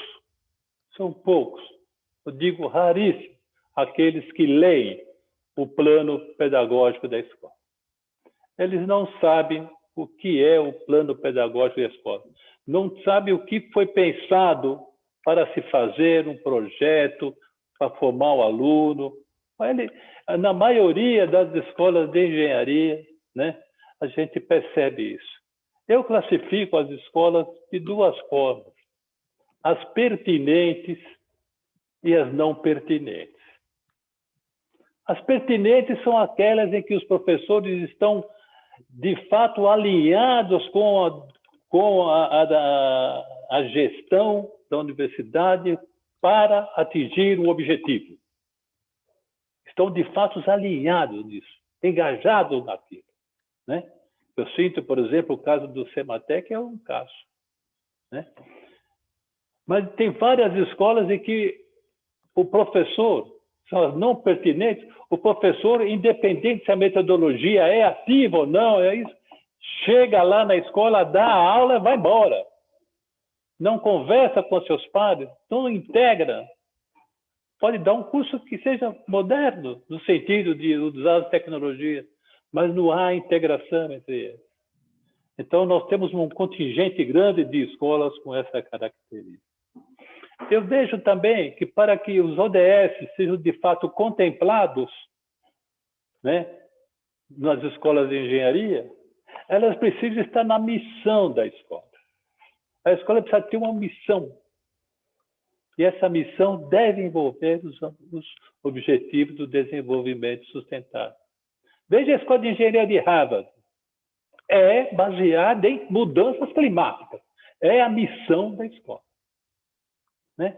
Projetos dessa área são incentivados, buscam recursos, porque sabem que lá o pessoal conhece essa área. Quer dizer, qual é a missão das nossas escolas? Poucas têm essa missão estabelecida e o seu corpo docente conhece. O professor Marcelo Nitz, da Mauá, no encontro recente, talvez o Vanderlei esteve presente, ele comenta a dificuldade que é os professores atuarem em uníssono com a direção. Ele comenta até que professores é como querer cuidar de gato, né? Pastorar gato. Não se consegue pastorar gato. Gato faz o que quer. Então, professores têm essa imagem, né, da dificuldade que é de você engajar o professor num projeto que, de fato, ele acredita, né? E, para isso, a liderança das universidades tem que ser, de fato, agora, é o cargo mais desafiador que existe, é um dirigente de uma escola de engenharia no nosso país. Os nossos estudantes pensam em projetos, o pessoal faz projetos, segue o CDIO direitinho, mas fala o projeto para ele tem a duração daquele tempo em que ele está com ele. Ele esquece de imaginar que aquele projeto que ele está fazendo, que supostamente alguém um dia vai implementar, tem uma história de vida, tem um ciclo de vida. Ele vai começar de alguma coisa. Porque não tem jeito, qualquer projeto, começa ou numa mina, ou num poço de petróleo, ou numa floresta. Não tem jeito. Ele tem que ter consciência disso. Qual é o ciclo de vida disso? E uma hora aquilo vai ser descartado. Nós não temos o que fazer com os celulares velhos que estão aí. Quer dizer, essa é a consciência que nós precisamos dar aos nossos alunos, quer dizer, de que aquilo tem algo que começa um dia e na hora que vai jogar fora é um problema. Ele precisa saber, entender aquilo que nós chamamos de economia circular, né? Não é certo? Quer dizer, concebe, faz, inova, chega uma hora que aquilo vai ser descartado, nós temos que estudar o que fazer para que no próximo passo isso seja esse prejuízo seja minimizado, né? Enfim, eu acho que essa questão dos objetivos do desenvolvimento sustentáveis não é pegada a um curso de objetivos de desenvolvimento sustentável. É uma missão da escola. É ela pegar, se mostrar que, de fato, ela está aderente a isso. Tá certo? Tratar bem seus funcionários, ter uma escola bem higiênica, limpa, com todos os requisitos que se exigem de conforto para o ser humano, né?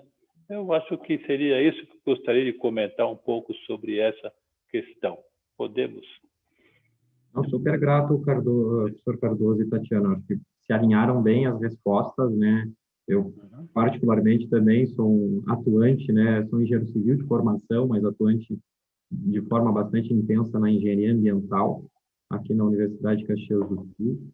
E realmente entendo isso, professor Cardoso, né? Sustentabilidade em todas as suas dimensões, ela está muito mais para uma missão institucional e que depois se desdobra nas missões das escolas ou dos cursos, né? Do que exatamente como um componente curricular a ser, diríamos, forçado, integrado, ou seja lá qual a forma com que isso venha a ocorrer nos currículos. E como a professora Tatiana muito bem disse, muito bem colocou, né, em alguns momentos, em alguns elementos, em alguns trabalhos, de forma transversal, enfim, inter, multi, transdisciplinar, isso pode, deve estar constando, sim, nas disciplinas do dia a dia, nas operações diárias lá de um curso, se pensarmos isso sob uma forma bem gerencial. Eu acho que está muito bem alinhado. E isso termina coadunando com tudo que você falou sobre a questão da engenharia da paz e com relação a esse processo fantástico que a professora Tatiana trouxe de como o Cimatec está vendo ali os cursos de engenharia. Eu acho que vamos, Marcos, para as perguntas bem direcionadas que estão postas ali no chat. Então, bom dia a todos mais uma vez. Marcos, antes de você, só um aviso, quando vai fechar, a plenária fecha meio-dia, parece que é sistema automático. Mas antes disso, vai ser passado uma atividade cultural, porque se nós não formos a Caxias, o pessoal de Caxias teve todo o cuidado de nos trazer alguma coisa da região. Então, no final, não sai. Nós já avisamos lá ao RVC que atrás lá, RVC, Restaurante Bispo Aldo Cobenche. Desculpa, até antes do Marcos, só para entender, esse vídeo é ao meio-dia ou a gente tem que reservar alguns minutos antes do meio-dia para ele, para nós nos organizarmos aqui? Ana, a Ana, nosso anjo da guarda que está aí pela Softaliza. Tem que ser antes do meio-dia? Hein? Como vocês preferirem. Ok. Então tá, então nós vamos até meio-dia e aí a Ana passa... Quer dizer, tentamos terminar um pouco antes, né? Aí a Ana coloca no ar, nos trazendo Caxias.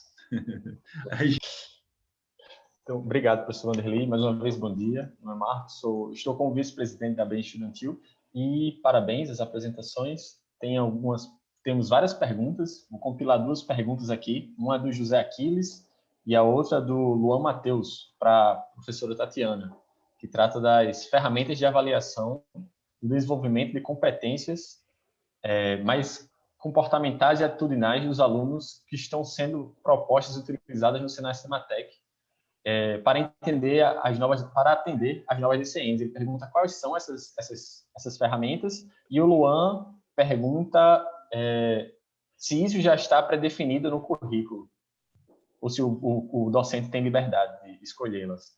Ótimo aí, Luan e Aquiles. Vamos lá, vou começar respondendo a pergunta do Luan. Veja só, as ferramentas de avaliação elas são escolhidas pelos professores, né, nos seus planos de ensino, aprendizagem e avaliação, como a gente comentou. Então, cada professor vai escolher suas ferramentas de avaliação de acordo com a metodologia de ensino que ele vai desenvolver e com as competências que precisam ser desenvolvidas naquela unidade curricular. Nós estamos agora num processo de reformulação desses descritivos de cada componente curricular, então é um trocar a roda do carro com o carro andando, como a gente comentou, né? E a gente está procurando ir mais a fundo com cada professor e deixando isso mais como um padrão da disciplina de um grupo de professores e não como uma decisão de cada professor em si, né? Para que a gente tenha um padrão de ensino mais uniforme aí e menos variável entre os professores. É óbvio que quem vai criar isso são os professores das disciplinas, mas a ideia é que isso não fique a cargo do professor A ou B, mas num conjunto de professores que ministram aquela disciplina, tá? Aí, respondendo agora ao Aquiles, vou falar um pouquinho sobre a minha pesquisa de doutorado, que ainda está numa fase de pesquisa. A ideia, Aquiles, é que a gente possa desenvolver um sistema de avaliação de competências transversais que não vale a nota nesse momento, né, que ele envolva um sistema aí de autoavaliação do estudante, de avaliação dos pares, ou seja, os colegas de equipe avaliem também os estudantes, e de avaliação pelo professor, de uma série de competências transversais desenvolvidas que possam ser observadas em trabalhos em equipes. Então, essa é a estratégia que a gente está planejando fazer, né? O doutorado está em desenvolvimento, a gente já fez uma aplicação piloto dessa ferramenta, e a ideia é que isso, se validado, possa ser aplicado em todo o Cimatec, depois à disposição aí de toda a comunidade acadêmica, para que a gente possa avaliar se os estudantes de engenharia estão conseguindo desenvolver as competências transversais que a gente planejou no nosso curso. Muito mais importante isso como um feedback pessoal para o autodesenvolvimento dos alunos e para a instituição, para ter uma visão do todo, se ela está conseguindo cumprir esse objetivo, e menos importante nesse momento, enquanto atribuição de nota. Não é isso que a gente quer, não é atribuir nota. A gente quer uma avaliação mais sincera e honesta possível, para que sirva para retroalimentar o autoconhecimento dos nossos estudantes e a avaliação global da instituição.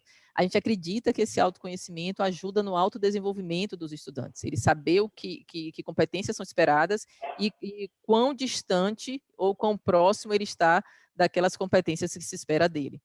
Essa estratégia é um desafio que a gente sabe que não é fácil, mas é o que a gente está almejando aí, nenhum doutorado é fácil, é o que a gente está almejando aí, né, como trabalho de pesquisa, tá bom? Espero ter respondido. Sim. Marcos, eu vou agrupar também outras 2 ou até 3 perguntas que nós temos aqui. A Tatiana, professor Cardoso, né, ela provocou vários questionamentos, né, sobre o contexto de entendermos como é que está sendo essa operação, né, porque realmente a proposta é fantástica, realmente fantástica, inovadora e bastante alinhada aí com as novas DCs. Então, 2 perguntas bem diretas aqui da Fernanda Garbim, que nos pede para a Tatiana com relação a como são abordados os conteúdos de matemática, física e química em componentes específicos ou quando são necessários, como eles são abordados. A Fernanda também pergunta, Tatiana, além disso, de como é que é contemplado a carga horária de extensão nos cursos. Vamos lá. E eu vou aproveitar, desculpa, mas eu acho que vem ao encontro. O Cristiano Casagrande, ele pergunta, ele gostaria de saber também se essas disciplinas do ciclo básico estão todas concentradas nos 2 primeiros anos. Então, acho que as questões vêm ao encontro dele. Ótimo, ótimas perguntas. Sobre matemática e física, ainda estão nas suas caixinhas, né? A gente está trabalhando para 2021 para romper essas barreiras das disciplinas específicas de matemática e física e tentar trazer isso de forma mais fluida e integrando esses conhecimentos. Mas, como eu falei, é um processo de transformação que envolve pessoas. E, ao envolver pessoas, envolve resistências. E é um trabalho também que envolve trocar a roda do carro com o carro andando, o que significa que a gente tinha alunos em curso. Então, é um trabalho que precisa ser feito de forma muito cuidadosa. A ideia é que a gente, sim, transponha nessas barreiras disciplinares e consiga trabalhar alguns conteúdos de forma mais integrada e transversal, mas ainda estamos nas caixinhas das disciplinas de matemática e física. Agora, procurando trazer, por exemplo, essa física, não como na época que eu fiz engenharia, e aí de forma nenhuma criticando, mas era a cultura da época, nossas práticas de física eram práticas com receita de bolo, né? Você ia fazendo aquele trabalho seguindo passo a passo e tinha um resultado esperado para aquilo. A gente já trabalha a nossa física diferente, né, de forma mais criativa, com desafios também, né, procurando fazer trabalhos que a resposta não seja uma resposta única ou não seja pré-determinada, né, desafios de solução mais aberta. Então, a gente está procurando também trazer isso para o ensino da física nos nossos cursos e trazer também uma matemática contextualizada, mas ainda temos que trabalhar para romper essas barreiras. Com relação à carga horária de extensão, que foi um desafio aí que a nova legislação trouxe para a gente teve uma série de reflexões e discussões sobre isso, até para a interpretação, né, do que a legislação está nos colocando. O que a gente entende e a forma que a gente está colocando e formatando as nossas trilhas, elas já contemplam na dedicação dos alunos a esses projetos e projetos que são conectados à sociedade, elas já contemplam essa carga horária de extensão. Então, a gente foi fazendo conta de cada curso, né, do 10% de carga horária de extensão que a gente tem que atender e verificando a cada semestre. Então, a gente tem no nosso curso muito mais tempo para extensão do que o que seria, inclusive, o requisito básico necessário pela nova legislação.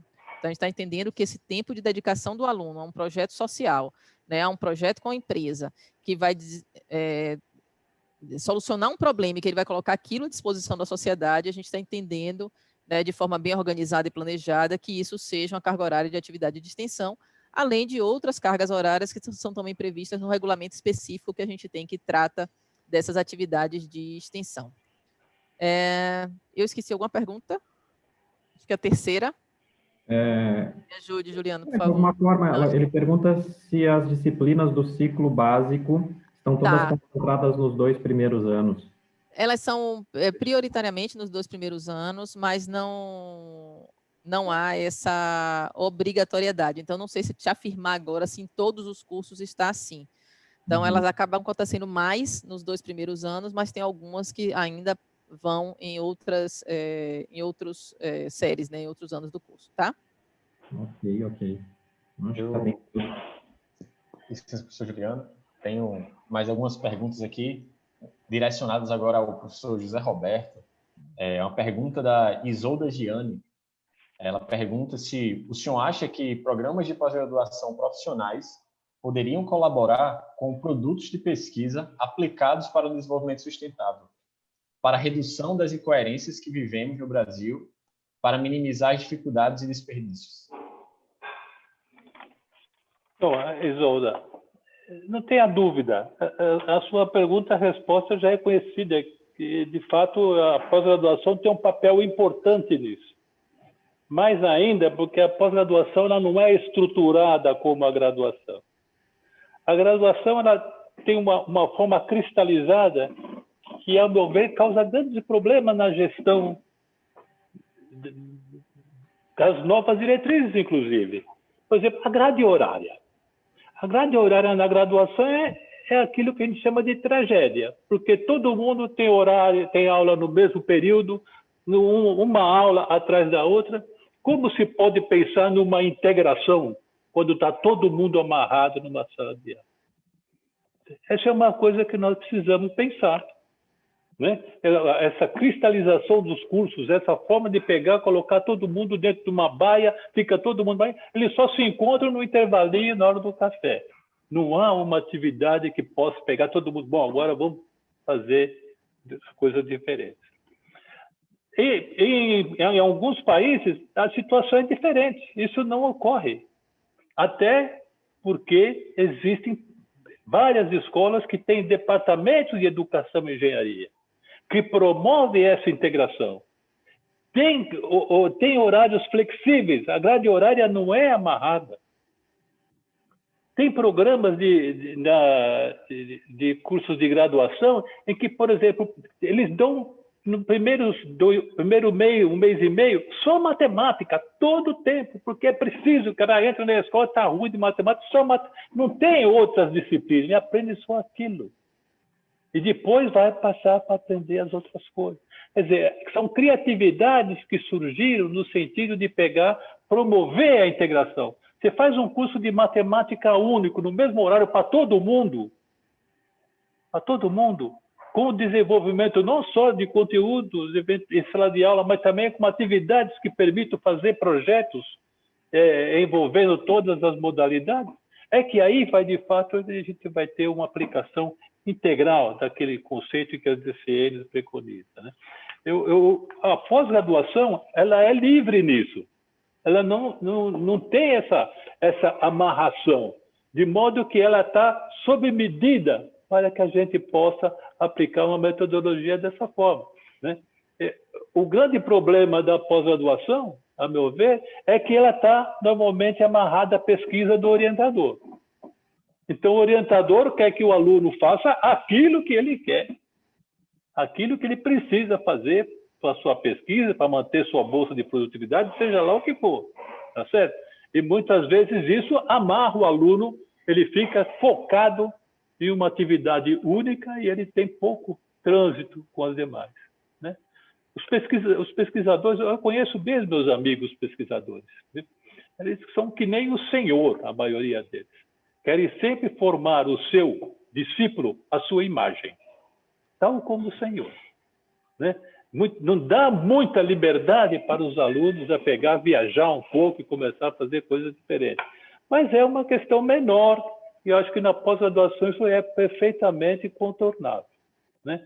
Então, a pós-graduação é justamente um primeiro passo, onde a gente pode, de fato, aplicar um modelo diferente de ensino para atender essas novas vicissitudes da vida, né? Não sei se eu respondi a Isolda da forma que ela gostaria. Bom, nós só vamos ter tempo para mais uma pergunta ligeira e resposta rápida.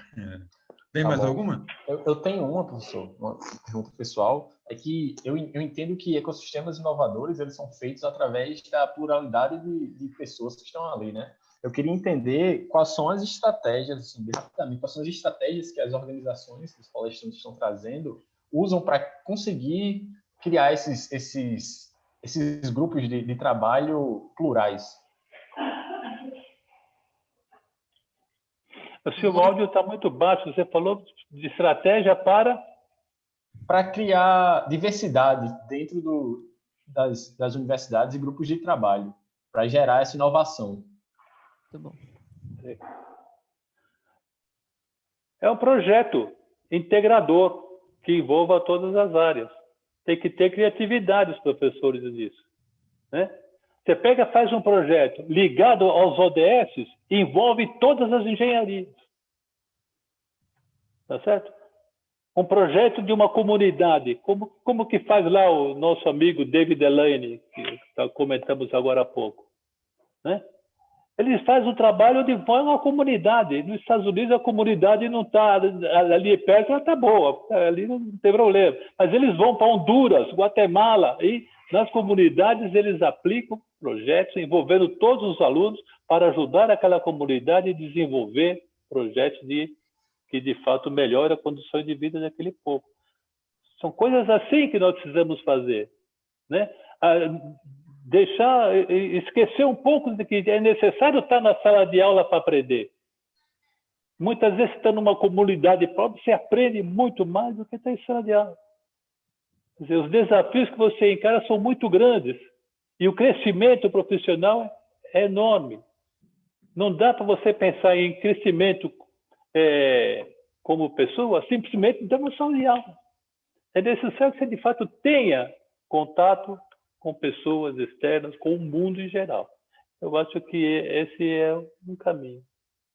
Perfeito. Marcos, se eu puder complementar, eu também concordo dessa integração entre as diversas engenharias. Então, quando a gente está trazendo aqui aqueles desafios e as trilhas, a gente está proporcionando essa integração entre os nossos diversos cursos de engenharia e arquitetura, mas a gente tem que ir além. Até porque hoje a gente foca apenas nesses cursos. E eu acho que essa integração que vai promover essa inovação, sua pergunta foi muito, muito, muito interessante, né? Essa integração, essa pluralidade que vai promover a inovação, ela precisa ir além. Eu comentei de psicólogos, de sociólogos, de pessoas que trabalham na área ambiental, biólogos, né? A gente tem a biotecnologia hoje de forma muito ampla, questões ligadas à saúde. Então, essa integração precisa acontecer para fora dos muros da instituição, né? Eu acho que essa conexão com a sociedade, com problemas reais, vai ajudar a desenvolver no aluno esse lado de ouvir o outro e desenvolver a inovação com o outro, com o cliente, com o público-alvo, né? Eu acho que as metodologias que a gente está usando, por exemplo, na trilha empreendedora, já favorecem isso, que você faça com. Estamos no momento de cooperar, né? De fazer com os outros. E eu acho que é perfeita a sua colocação. É né? isso mesmo. É isso mesmo, professora, tem toda a razão. Usar Muito o bem, co, então. né? O co sempre é fascinante quando ele é aplicado a mais que uma pessoa, né? O colaborar, o cooperar. A única forma que ele é perverso é o cooptar. O cooptar aí é único, não tem a pluralidade, né? Essa colaboração é fundamental, quer dizer, o trabalho em equipe, tudo está por trás de tudo isso, né? O trabalho em equipe, a inteligência emocional, tudo que você tem que fazer para que as coisas funcionem bem, tem sempre, você pode reproduzir através de uma palavra que comece com co. Isso é fundamental. Eu acho que é isso. Tá bom. Né? Muito bem. Tá cheio de elogios ali no chat. O pessoal gostou muito da mesa. Nós também da organização gostamos demais, superou as nossas expectativas. Sai aqui uma série de reflexões, propostas para que, ao começar o ano que vem, ou ainda nesse ano que muitas instituições vão de dezembro afora com as suas aulas, né, para que nós possamos levar essas experiências muito ricas que estamos assistindo durante o COBEND. Então, muito obrigado mais uma vez, Tatiana, mais uma vez, Cardoso, Juliano e Marcos Vinícius, muito obrigado por tê-los aqui comigo dirigindo essa excelente mesa. E eu passo para o Marcos Vinícius fazer um convite e, em seguida, Ana, você já pega e passa a atividade cultural aí, do pessoal de Caxias, com tanto carinho, selecionou para nós. Então, gente, é um convite bem rapidinho. Hoje às 6h30, vamos ter o Fórum Internacional de Estudantes com o professor Richard Felder, da North Carolina University, se não me engano, e o pessoal do SPID, que é uma organização internacional também sobre engenharia, educação e engenharia. Então, esperamos vocês lá, os estudantes. Ana, agora é com você.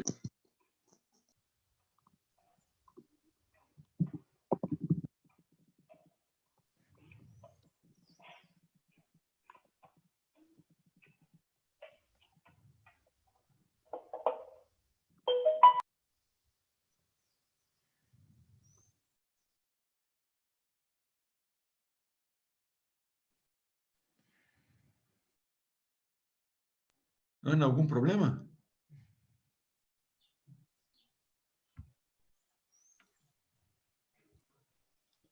Ana, está lá o microfone fechado. Eu não sei o que está acontecendo. Não está saindo som? Oi? Não está saindo som? Não, perdão. Não está saindo nada. Não tem nem som, nem imagem. Agora foi. Agora sim está entrando.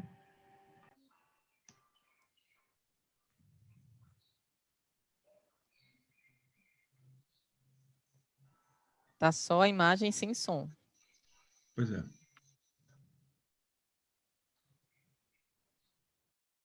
Ele não está me pedindo para compartilhar o som. Estou achando isso estranho quando eu compartilho. Vou tentar de novo.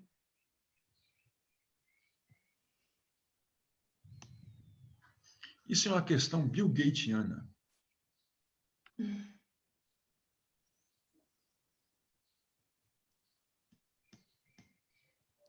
Caso não consiga, Ana, você pode colocar o link no chat e todos nós podemos acessar em nossos computadores.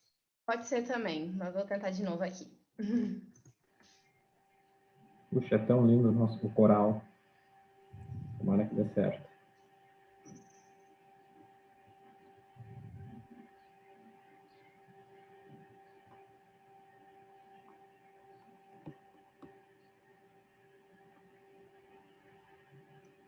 Vamos ver se agora vai.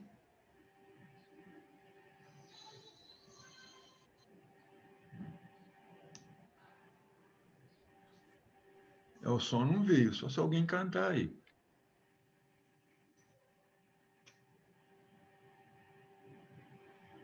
Vou ficar devendo, então, gente. Ou alguém conseguir compartilhar a tela por mim. Ô, Ana, eu posso tentar aqui compartilhar, tá bom? Vou Pode tentar. ser.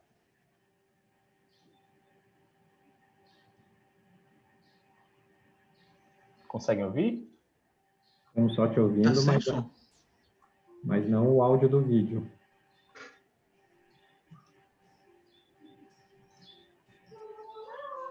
Opa! Aumenta o som.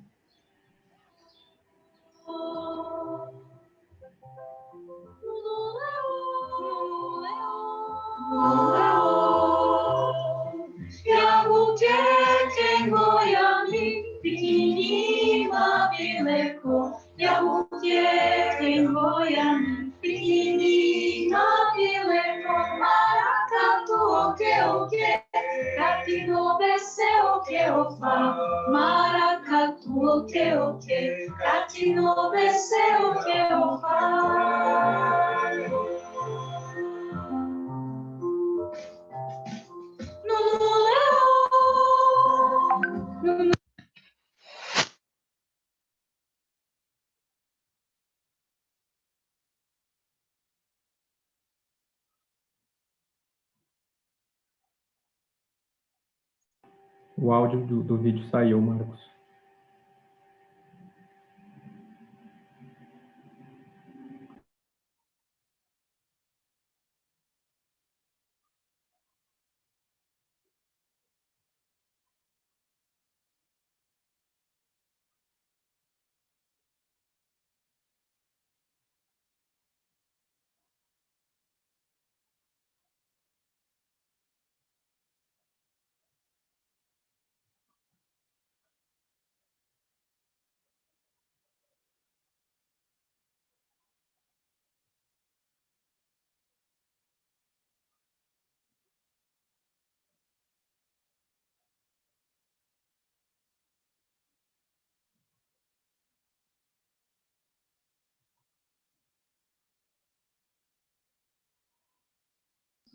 De todo modo, o link está colocado, acho que as pessoas podem assistir, e pelo que me disseram, é muito bonito esse coral do Moinho.